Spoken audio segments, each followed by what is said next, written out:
Hey everyone, welcome back to the channel. So it's the end of 2025, and I wanted to take a look at one of Apple's most iconic flagships, the iPhone 14 Pro Max. It's been 3 years since it came out, and with newer models like the iPhone 16 Pro Max on the market, a lot of people are asking, is the iPhone 14 Pro Max still worth buying today? Let's find out. When it launched in 2022, the 14 Pro Max was a game-changer, introducing the dynamic island, the 48-megapixel camera, and that stunning always-on display. And even now, in 2025, this phone still looks and feels premium. The stainless steel frame, the matte glass finish, and that signature design, it hasn't aged a day. If you put it next to the iPhone 16, you'd have a hard time telling which one's newer. Now let's talk about performance. The A16 Bionic chip inside this phone still delivers amazing power. Even in 2025, it runs iOS 19 smoothly. Multitasking, gaming, editing videos, everything just flies. Sure, the A18 chip in the latest iPhone is faster, but in real-world use, you won't notice much difference. That's the beauty of Apple's optimization. 3 years later, the 14 Pro Max still feels like a flagship.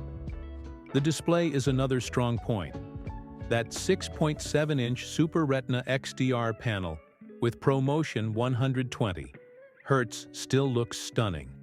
It's incredibly bright outdoors, perfect for movies, photos, and gaming. Honestly, this screen still beats many brand-new Android phones even today. Let's talk camera. The 48-megapixel main sensor still produces excellent photos. Sharp details, great color balance, and impressive dynamic range. Night mode still holds up well. And the video quality? Still unmatched. 4K cinematic mode and ProRes video make it one of the best video phones even now. Of course, the newer iPhones have slightly better low-light AI processing and zoom, but the 14 Pro Max still performs like a pro. Now, let's move to the downsides.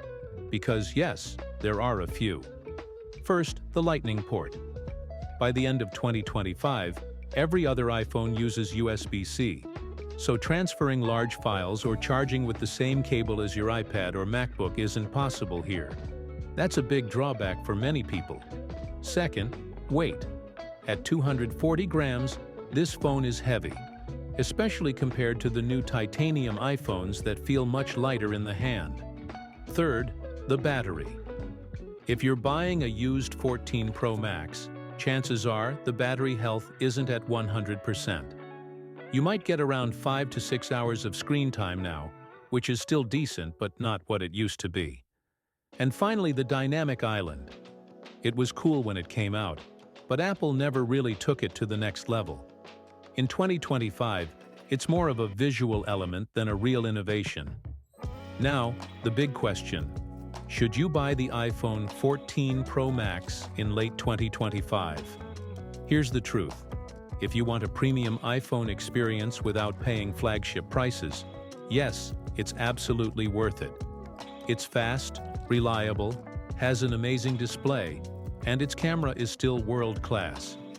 You can find it for a much lower price now, making it an incredible value. But if you want the newest features, USB-C, better battery life, lighter design, or the latest camera tech, then the iPhone 16 Pro or 16 Pro Max will give you that extra edge. Overall, the iPhone 14 Pro Max in 2025 still feels like a luxury device. It might not be the newest iPhone anymore, but it's proof that great design and powerful hardware can last for years. So yes, if you find a good deal, go for it. This phone is still a powerhouse, even 3 years later. Thanks for watching, everyone. If you enjoyed this breakdown, drop a like, subscribe for more tech reviews, and let me know in the comments. Would you still buy the iPhone 14 Pro Max in 2025? See you in the next one.